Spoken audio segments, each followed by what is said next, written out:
Pakistan defence analysis में खुशामदीद।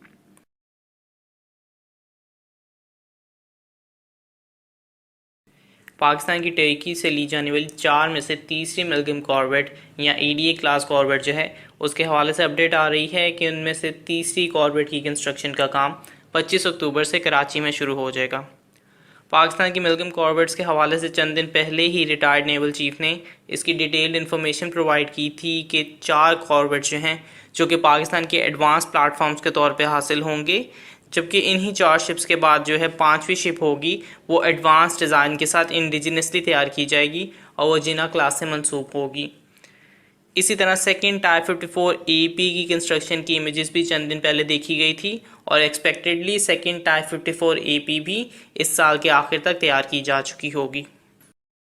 तो Indian navy की आखिरी और चौथी कॉर्वेट INS कमोर्टा क्लास को भी कमीशन कर लिया गया है।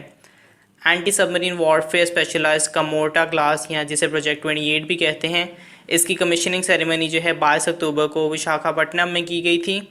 इसकी डिस्प्लेसमेंट तकरीबन 3300 टन के करीब है और जैसे मैंने बताया कि specially anti submarine warfare roles में स्पेशलाइज्ड हैं, इसलिए इसमें इसी मुनासबत से कुछ अहम सिस्टम्स भी मौजूद हैं, जैसे कि RBU 6000 रॉकेट लॉन्चर्स हैं। उसके अलावा इसमें 4 वर्मास्ट्रा टॉर्पीडोज़ हैं जो कि इंडियन मेड हैं और तकरीबन 40 किलोमीटर की रेंज रखते हैं, वो उसमें मौजूद हैं। और इसके अलावा 76 mm की एक रैपिड गन भी मौजूद है। डिस्क्रिप्शन के मुताबिक ये एक इंडिजिनस डिज़ाइन है जो कि 90% इंडिजिनस मटेरियल को इनकॉर्पोरेट करता है और इसमें कार्बन कंपोजिट्स का भी इस्तेमाल किया गया है और ओवरऑल ये बहुत से स्टेल्थ फीचर्स को भी कैप्चर करता है।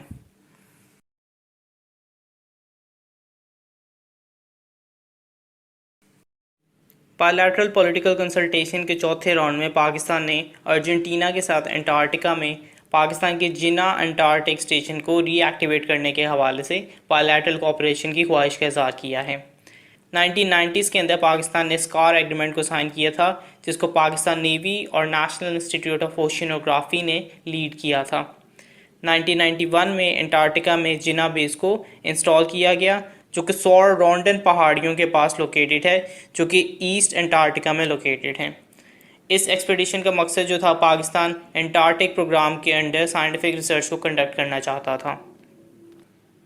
पाकिस्तान के अंटार्कटिक प्रोग्राम में इस वक्त 2 स्टेशंस मौजूद हैं, एक को जिना अंटार्कटिक स्टेशन कहते हैं और दूसरा जो है पोलर रिसर्च सेल है। हाउएवर इन स्टेशंस पे फॉरेन विजिट भी बहुत कम हुए हैं और पाकिस्तान ख़ुद भी बहुत कम इन जगहों पे मौजूद रहा है। जहाँ तक मुझे इन्फॉर्मेशन है, सिर्फ गर्मियों के सीज़न के अंदर एक बार इसका विज़िट किया जाता है, लेकिन एज इन जनरल यहाँ पे किसी किस्म की कांस्टेंट स्टे पे तवज्जो नहीं दी गई और इसी वजह से बज़ाहिर अर्जेंटीना के साथ कोलैबोरेशन के हवाले से ख्वाहिश का इज़हार किया गया है, चूँकि क्लियरली इस एरिया के हवाले से हमारे पास रिसोर्स और इंफॉर्मेशन की कमी है। 2010 में पाकिस्तानी गवर्नमेंट ने जो है जिना अंटार्कटिक स्टेशन को एक्सपैंड करने के हवाले से प्लान को अप्रूव तो किया था, लेकिन इन प्लान्स को किस हद तक इम्प्लीमेंट किया गया था इस बारे में कभी अपडेट सामने नहीं आई थी। पाकिस्तान अर्जेंटीना के साथ अंटार्कटिका यानी अपने प्रोग्राम को रीएक्टिवेट करने में इंटरेस्टेड है और ज़्यादा एक्सपीडिशन प्रोग्राम्स को हासिल करना चाहता है।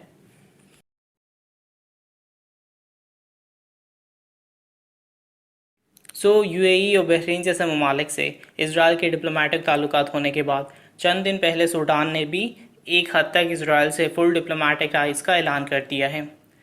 चंद दिन पहले डोनाल्ड ट्रंप ने अनाउंस किया है कि सूडान इसराइल के साथ अपने ताल्लुकात को नॉर्मलाइज करने वाला एक नया मुस्लिम ममालिक जो है वो निकल के सामने आया है। जैसे मैंने कहा कि फुल डिप्लोमेटिक टाइज नहीं है, इसका मतलब ये है कि जिस तरह UAE या बहरीन में इसराइल अपनी एम्बेसी खोलेगा और बाकायदा ट्रेड और बिजनेस जैसे सेक्टर्स में कोऑपरेट करेंगे,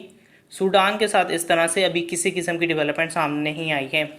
लेकिन सूडान का इसराइल के साथ इसी किस्म का स्टेप एक प्रोग्रेस की निशानी है और डोनाल्ड ट्रंप भी इसको अपनी इलेक्शन कैंपेन में इस्तेमाल कर सकते हैं।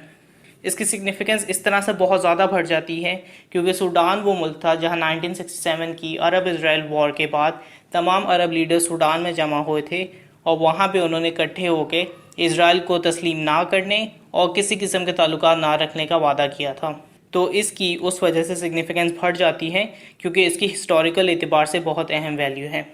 ये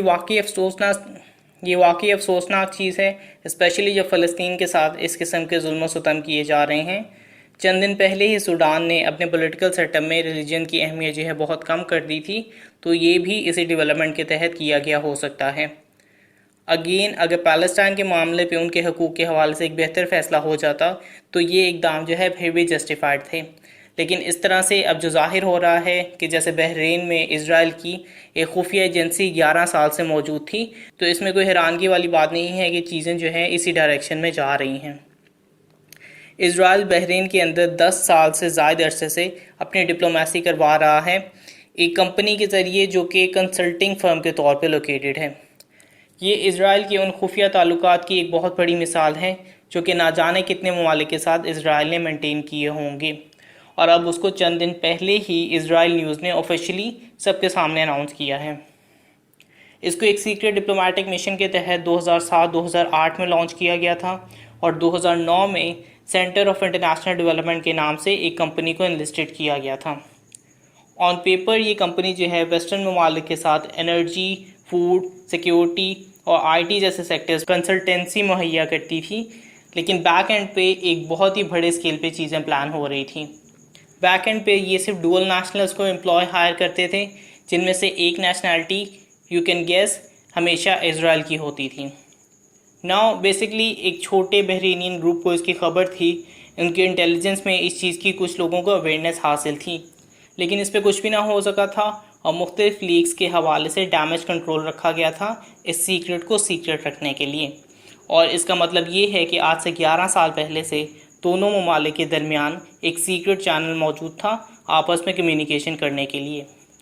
अब उनके पास एम्बेसी तो बन ही रही है ऑफिशियली तौर पे, तो उनके पास पूरा का पूरा सेटअप जो है वो पहले से ही मौजूद है, और इस तरह के एक्शन से वाकई उन ख़तरनाक मंसूबों का अंदाज़ा होता है जो कि बैक एंड पे ना जाने कहाँ कहाँ पे कंटिन्यू हो रहे होंगे, और उसकी किसी को भी इस वक्त तवज्जो नहीं है। लाइक वीडियो सब्सक्राइब, और अगर आपको कोई फीडबैक है तो कमेंट बॉक्स में डालिए। तब तक के लिए पीस आउट, पाकिस्तान जिंदाबाद।